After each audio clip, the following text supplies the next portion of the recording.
What do you think got accomplished in training camp?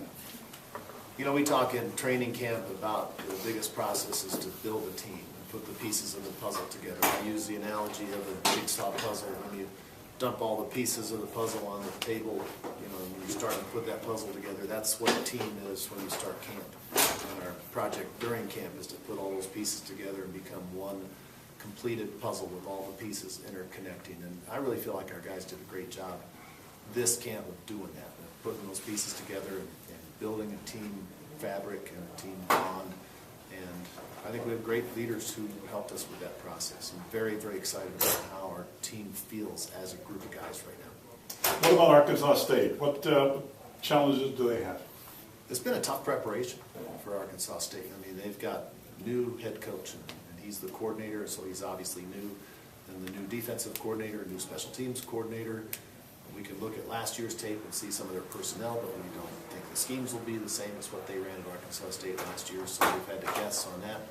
So all we know is that they've won a lot of games and 3 straight championships, and they're a very talented team, and as far as the schemes go, it'll be a very interesting first quarter. We'll kind of see how that goes. Did you watch some North Carolina tape? Or? We watched everything we could think of, you know, across the board, and, you know, the past history of the coaches, and, you know, obviously watched Arkansas State tape too, watched players that we're going to play against. So it's kind of a mystery, kind of preparing for ghosts, trying to put it all together. How are their players? They're fast. I think that's the thing that jumps out at me when I look at them as a football team. They're fast. They're really good on special teams. They're fast on offense, fast on defense.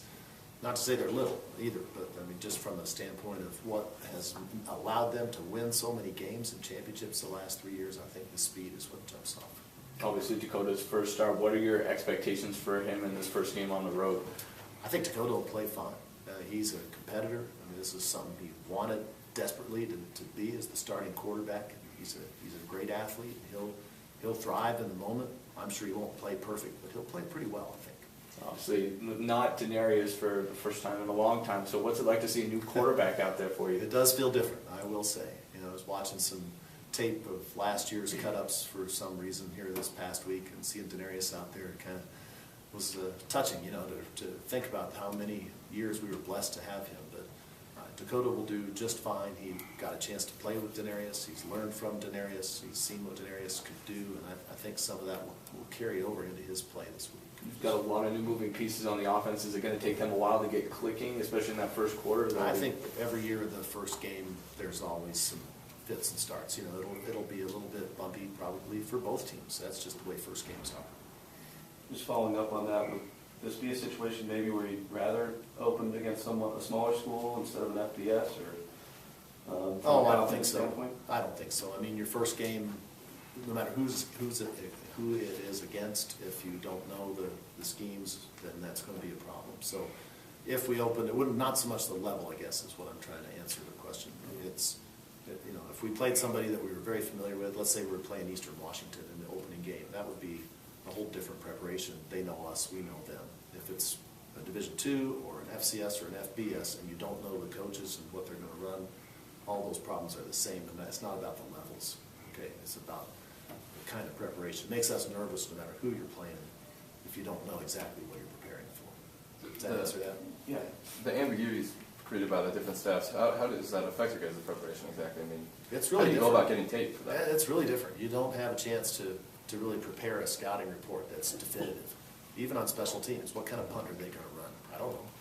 What kind of schemes on kickoff return? You know, about the 5th game of the season, you can draw up 17 different kickoff returns that they've actually run, and you can actually prepare for those. Here, we just run our offense and our defense and our special teams, and we'll have to ad-lib a lot. It'll be a lot more intriguing and interesting in this game because we'll be seeing things that are new every time with different units on the field.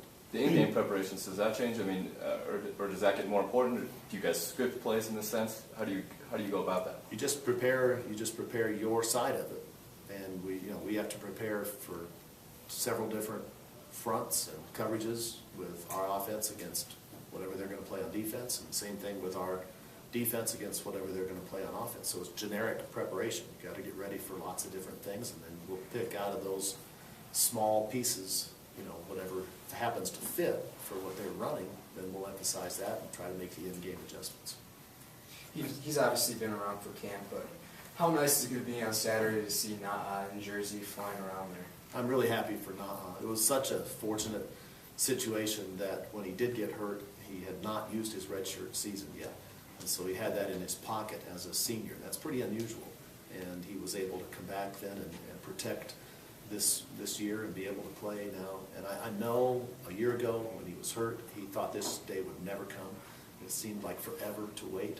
And so he's going to be one of the most excited guys out there on Saturday to finally get a chance now, a year later, to start his senior season.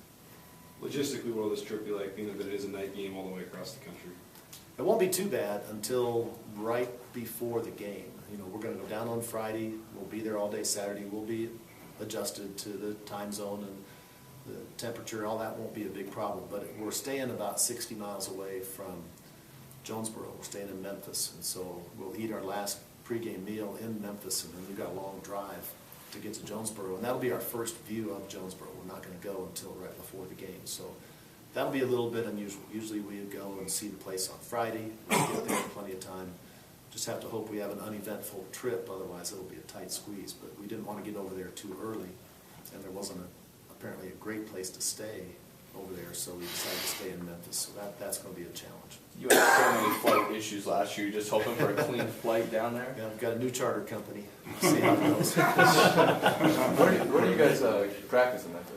I mean, was the logistics of that? We're going to practice here before we leave on Friday, and then we won't practice again. We'll do meetings and walkthroughs at the hotel in Memphis, and then we'll just go to the game and play. Are you giving any consideration to the weather as you're game planning? We're just hydrating.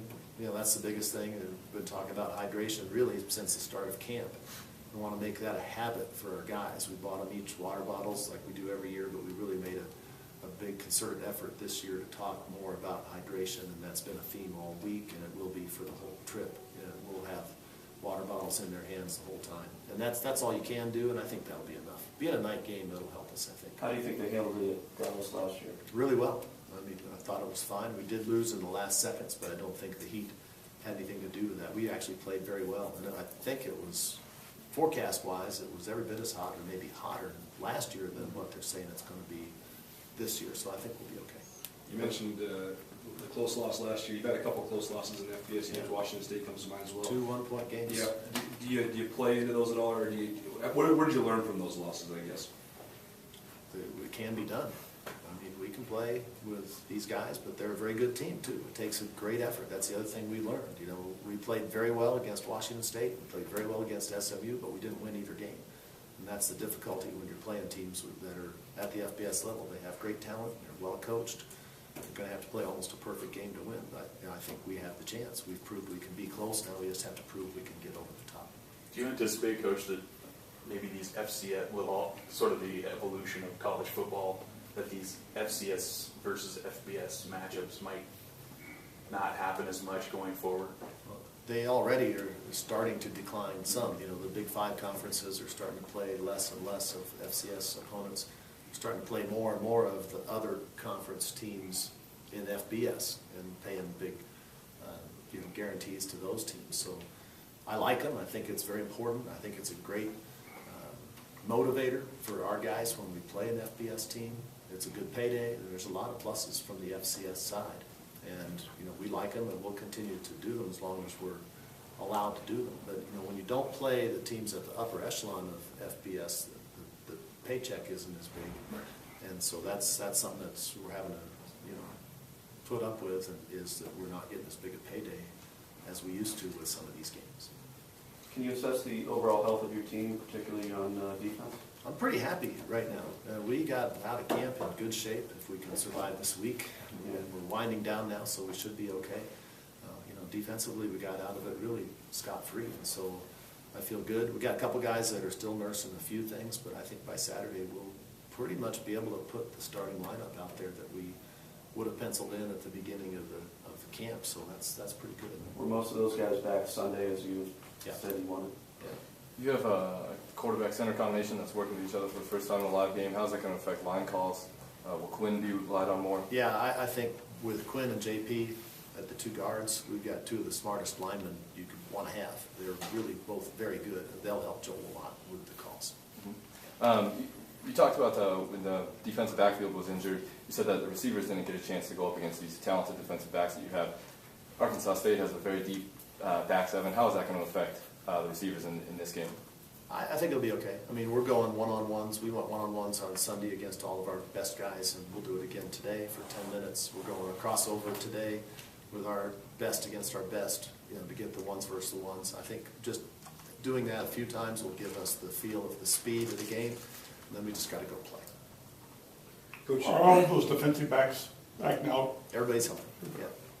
can you just talk about, I'm doing my senior profile on T, can you talk just about kind of everything he's been through? I know the first year he had to sit out because of the academic stuff, and then he's had these injuries throughout his career, but here he is, persevered, and is a senior captain. So what has it been like to watch him go through all that? Well, there's really almost nobody on the team that I would wish an injury-free, great season than T. I mean, he has gone through a ton of adversity in his career, family situations, and injuries, the academic piece. Now he is a captain. It's his final year. He's in great shape. He's lost some weight. He's running extremely well. He's very confident, and he's playing super football right now. So I just hope he can stay healthy, stay on a roll, because he'll be a dominating player, I think, in our season. For us, I think he's got a chance to have just a terrific year. You were once a college quarterback. The game's obviously changed since then some, but have you given Dakota any advice going into this game and what he can expect? Well, hopefully he'll have a better start than my first game of my senior year. I threw 2 interceptions, returned for touchdowns. So I told him, don't mimic me.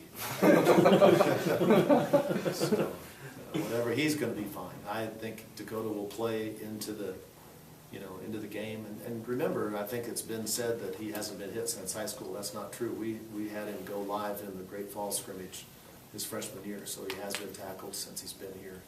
He did fine when that was the case there, so I think he'll be just fine. How excited are you to see him take the red jersey off? I'm excited. No, he's excited. Yeah, he will. He's a very elusive, very skilled runner. And when he's got the red jersey on, the one-hand touch, isn't really fair to him. So we'll get. The one thing he's got to do is just the ball security, making sure when he gets hit that he wraps the ball up and doesn't put it on the ground. That's going to be a key. And that's something that I'm worried about more than anything else, is just him getting used to live action that way. If you remember Denarius's first year, the ball security was a little bit of an issue his first 2-3 games in various ways. And I think that's what the quarterback has to learn first and foremost, is to protect the ball. What do you know about that Whitfield training? Do you know much about that? Yeah. I actually, George was a guy that used to contact me at Drake with quarterbacks that he wanted to promote, and we have had a good relationship. He started out as a recruiting guy before he became more of a quarterback guru. So I've known him for a long time. I think he's very, very sharp with what he does, and the results were very evident with Dakota's progress as a passer. I think he really helped Dakota a lot. Coach, back to T, just last question on that. Both him and Na come from that same Polynesian culture, and it seems to emphasize leadership. So what have you learned about that culture, and why do you think it's so conducive? Why do you think it transitions so well into the football field?